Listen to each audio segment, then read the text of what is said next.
Olá, pessoal. Para encerrar os nossos estudos sobre educação de jovens e adultos, nós iremos ver aqui a descrição dos principais programas de educação do governo federal. Eu selecionei especificamente os que têm a ver com educação de jovens e adultos, dentro da educação básica. Sejam bem-vindos. Bom, o primeiro programa que eu apresento para vocês é o Programa de Apoio ao Novo Ensino Médio, PRONEM. Em 2017, durante o governo do Michel Temer, houve grandes alterações na parte de ensino médio da LDB, a Lei de Diretrizes e Bases da Educação de 1996, mudando um pouco a estrutura do ensino médio, saíram disciplinas, reforçou o ensino profissionalizante. Enfim, vale a pena dar uma olhada nessa LDB, eu trouxe o link aqui para vocês. A parte de ensino médio, que tem a parte riscada, que foi a parte que foi tirada, e as partes que sofreram alterações. Para implantar esse novo ensino médio, esse programa vai fazer treinamento de professores, vai apoiar as escolas, vai dar suporte financeiro, suporte técnico. Também tem a questão da Base Nacional Comum Curricular, a nova BNCC, e a parte do ensino médio da nova BNCC está sendo finalizada, né? Está em fase de lançamento. Nós já temos a do fundamental e a da educação infantil, agora vem a do ensino médio. Então, precisa se adaptar a escola a esse novo ensino médio, tanto trazido pela LDB como trazido pela nova BNCC. As principais metas, portanto, são dar apoio às 27 unidades federativas para implementação do novo ensino médio, ampliando a carga horária de 800 para 1.000 horas anuais e melhoria dos indicadores de aprendizagem. Eu vou abrir uma pausa aqui contextual. Nós estamos no ano de 2020 e, por causa da pandemia, esse programa não pôde realmente ser efetivado ainda, porque os alunos estavam sem aula. Então, como que nós vamos ampliar de 800 para 1.000 horas se nós não demos conta nem de dar as 800 horas, nem os 200 dias letivos? O ano de 2020 foi um ano bastante tumultuado para a educação e para algumas escolas foi um ano perdido. Então, a partir de 2021 que a gente vai ver a retomada desse programa, como que é a implantação da nova BNCC.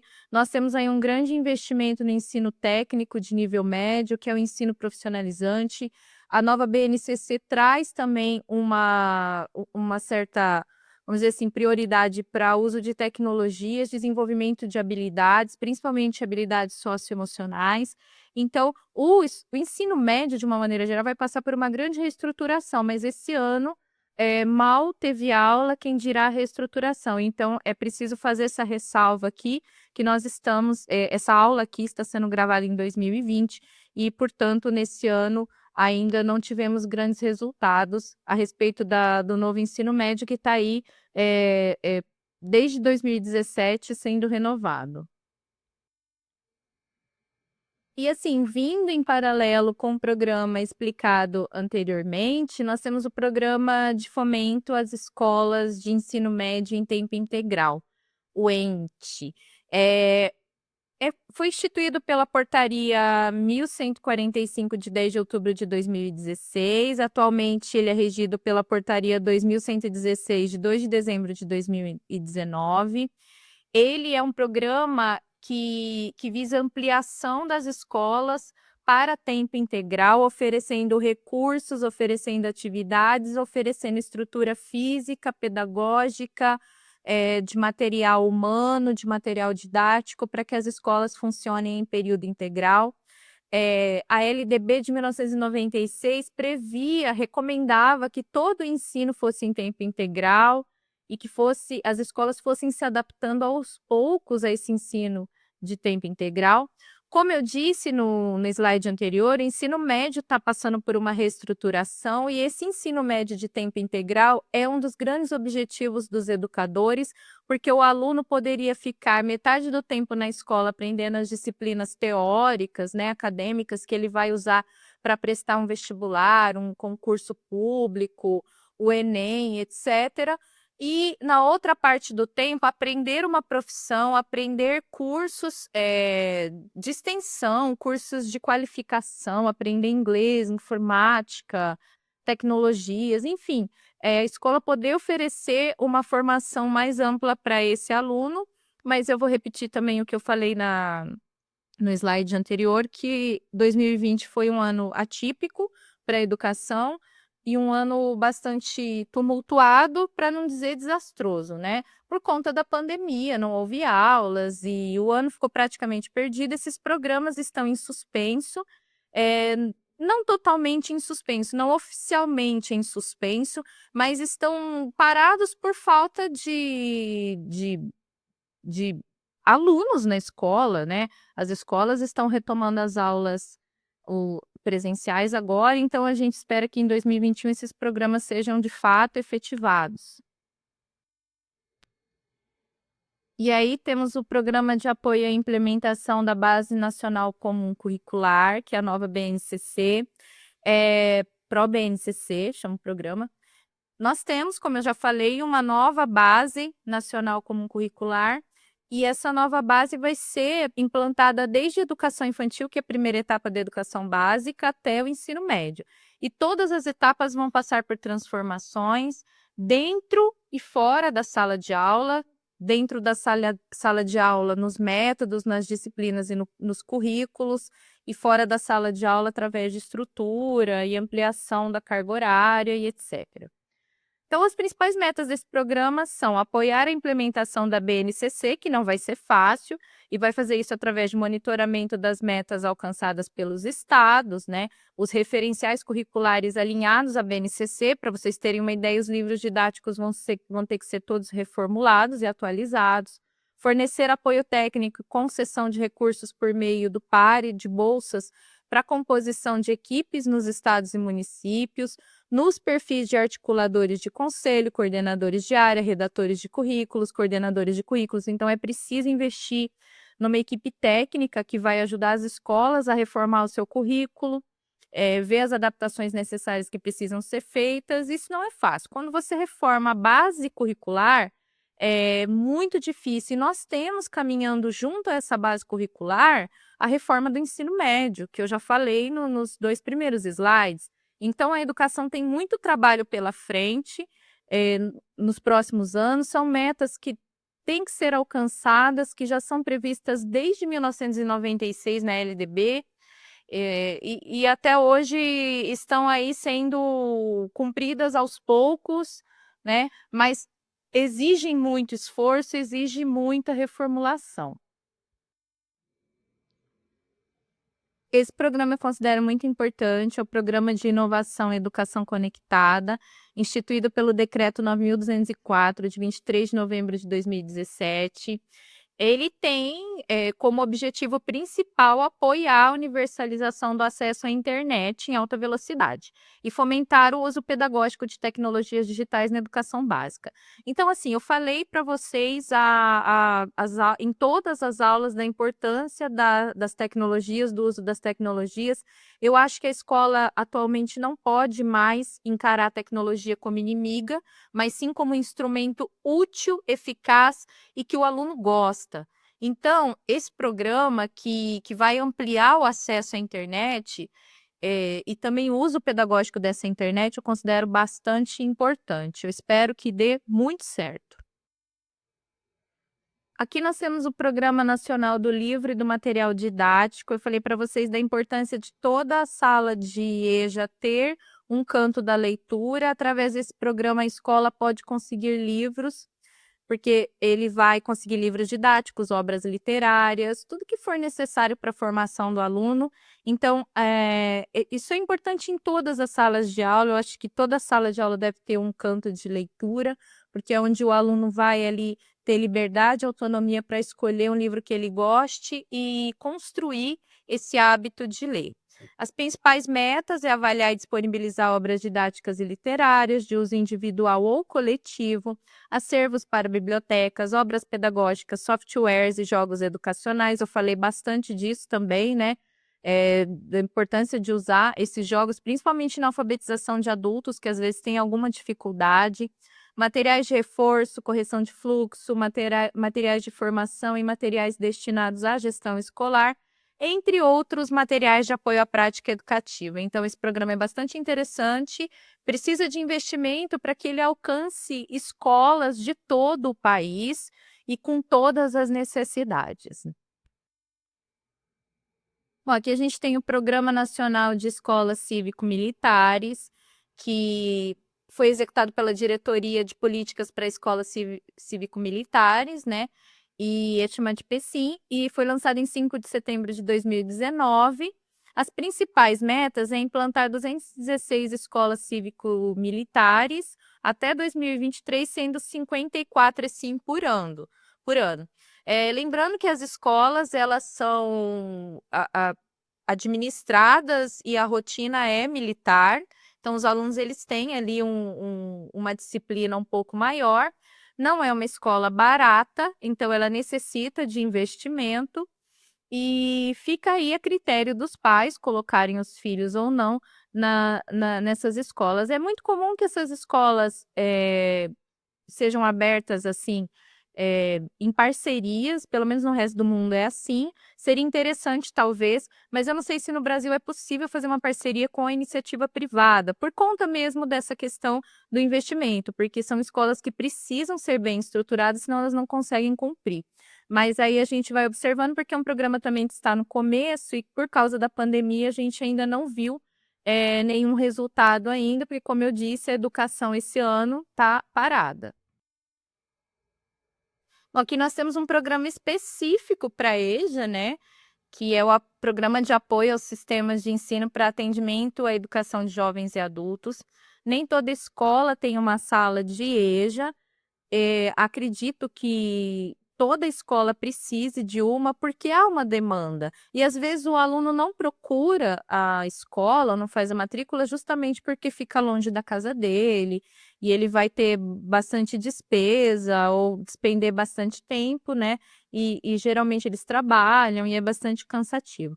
Então, as principais metas desse programa é atender 8 milhões de pessoas com ações voltadas à alfabetização e à elevação da escolaridade média da população de 15 anos ou mais, visando o desenvolvimento da participação social e cidadã ao longo da vida, a diversidade e a inclusão. Então, é a EJA propriamente dita. Acredito que falta um investimento na EJA para abertura de salas, principalmente em locais onde não há muitas escolas, não há muito acesso à educação, locais mais carentes, socioeconomicamente falando. E onde há salas de EJA, um investimento maior na estrutura, porque muitas vezes, e isso já foi comentado aqui nos nossos estudos, essas salas de aula são salas de aula que ficam ali num cantinho, é uma salinha de despejo que foi transformada em sala de aula. A EJA não pode ser tratada assim, ela precisa ser tratada com a mesma prioridade que o ensino regular, porque ela também faz parte da educação básica. Uma outra iniciativa muito importante é esse programa de educação de jovens e adultos integrado à educação profissional. O ensino médio, como eu já disse para vocês, ele sofreu uma reforma que também tem essa diretriz de aliar a educação profissional ao ensino médio, desde que seja a vontade do aluno. Então, a EJA também deve trazer essa opção. Seria uma opção bastante interessante o investimento. E aí, em conformidade com essa lei 13.005, de 25 de junho de 2014, que instituiu o Plano Nacional de Educação, define meta de 10, o oferecimento de no mínimo 25% das matrículas da EJA nas etapas do ensino fundamental e médio para que sejam oferecidas de forma integrada à educação profissional. E as principais metas são promover ações para oferta de 3,8% das matrículas de EJA nos ensinos fundamental e médio, na forma articulada à educação profissional, em consonância com o disposto nessa meta 10 do PNE. Então, é uma meta, assim, que aos poucos vai sendo cumprida e é um programa que requer muito investimento. Eu espero que tenha esse investimento, porque é muito importante para esses alunos sentirem que os estudos deles têm um objetivo ali mais efetivo, mais imediato, para eles adquirirem uma profissão para poderem trabalhar. Bom, aqui a gente tem mais um programa voltado para a educação de adultos, só que esse aqui, o ProJovem, ele é mais focado no jovem mesmo, de forma a reinserir esse jovem nos estudos e, através desses estudos, fazer com que esse jovem consiga uma profissão, uma carreira e se insira no mercado de trabalho. Então, nós temos o Projovem Urbano e o Projovem do Campo, Saberes da Terra. E cada um desses programas vai ter objetivos em relação a um ensino profissionalizante, além, lógico, do aumento da escolaridade para esses jovens, fazendo com que eles concluam o ensino fundamental e o ensino médio. Então, é um programa também bastante interessante, ele visa ofertar 260 mil vagas a jovens entre 18 e 29 anos. Todos esses programas têm bolsas de estudo, os alunos podem tentar essas bolsas, então é bastante interessante que haja um investimento maior nesses programas, porque nós temos uma grande quantidade de jovens que não continuaram os estudos, jovens que precisam de emprego, mas às vezes não têm qualificação, então é um programa bem urgente. Para terminar, eu tenho o programa Brasil Alfabetizado, que eu vou falar um pouco mais no próximo slide, onde vou dar um exemplo mais prático. Mas esse programa, ele é basicamente um programa que apoia a EJA, né? Principalmente inserindo idosos ali na educação. Ele conta com a ajuda do voluntariado, ele pode ser oferecido no campo e na cidade. Geralmente, as turmas têm um mínimo de 10 alunos e máximo de 25, mas se houverem alunos com necessidades educacionais especiais, alunos de NEE, cada turma pode comportar até 3 alunos. Então, o Programa Brasil Alfabetizado já é um programa bastante tradicional, assim, a escola firma uma parceria com esse programa e passa a oferecer os estudos para essa faixa etária. Tem o programa Saúde na Escola, que tem como objetivo promover a saúde, prevenir doenças e agravos à saúde de adolescentes e jovens da rede pública de ensino, a partir da articulação entre educação e saúde. Uma das ações desse programa é a formação continuada dos professores da educação básica, a fim de que promovam atividades de promoção à saúde. Lembrando que o tema saúde é um dos 5 temas transversais tradicionais dos PCNs, que são os parâmetros curriculares nacionais. E então o tema saúde já deve estar inserido transversalmente desde a educação infantil até o ensino médio. Bom, para finalizar, eu trouxe aqui 2 exemplos sobre programas federais de educação relacionados à educação básica. O primeiro, ele se chama Programa Mais Educação. Ele é um programa que visa oferecer ensino integral em mais escolas, se possível em todas as escolas, porque essa é uma meta da LDB desde que foi criada, desde que foi atualizada em 1996, e transformar as escolas em escolas de ensino integral para que o aluno tenha atividades o dia todo e nos fins de semana. Aqui nesse link vai descrever um pouquinho mais como que é esse programa Mais Educação, como as escolas fazem para aderir, como que é o funcionamento, quais são as atividades oferecidas através desse programa. Então, lá tem informações bastante interessantes. E o programa Mais Educação, como ele investe em educação básica, logicamente ele acaba beneficiando todas as modalidades, incluindo a EJA. E por falar em alfabetização de adultos, nós temos um programa também no governo federal, que a gente já falou, que chama Brasil Alfabetizado. E aqui eu trouxe um exemplo prático disso, que é o que acontece em Amambai, no Mato Grosso do Sul. Tem no link aí a descrição desse programa lá, são 7 turmas de alfabetização. Esse programa, além de jovens e adultos, ele também costuma apoiar a alfabetização de idosos também. A gente vê aí, né, os idosos e os professores são preparados para esse tipo de alfabetização. Vale a pena ir lá no link e ver como é que está funcionando, certo?